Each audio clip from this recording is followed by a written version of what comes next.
There are two powers in the world. One is the sword and the other is the pen. But there is a third power which is more stronger, that is of women's.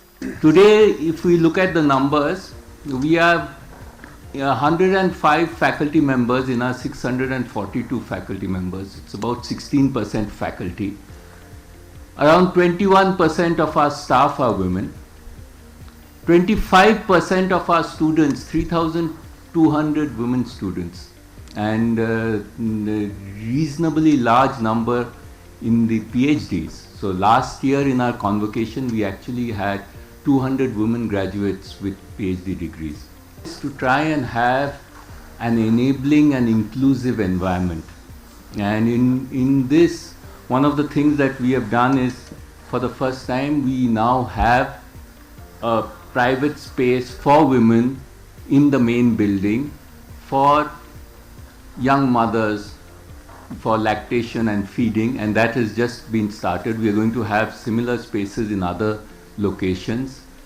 We are looking at influencing the external environment, and I am delighted to see so many of you from the schools who are here.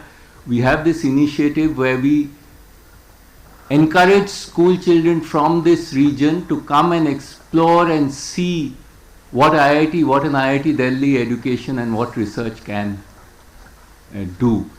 And we couldn't have actually had a more befitting speaker than the one we have today.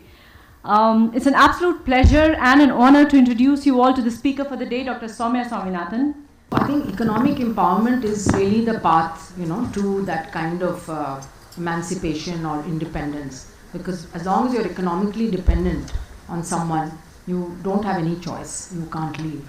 The moment they feel that they can earn a living, and this is at all socio-economic groups, even if you are a well-educated woman but you don't have a job, you're dependent on your husband and you have a young child, you're not going to leave even if you are very unhappy.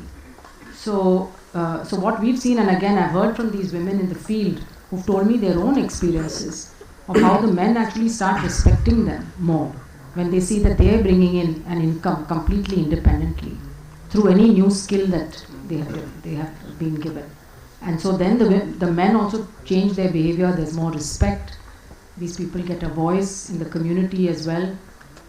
We do have more panchayat leaders now also, women, strong women, and they're forming self-help groups, they're forming cooperatives, they're forming these companies. Even these illiterate women are forming farmer producing companies and things. All what they lack is this financial literacy and market linkage kind of information management skills.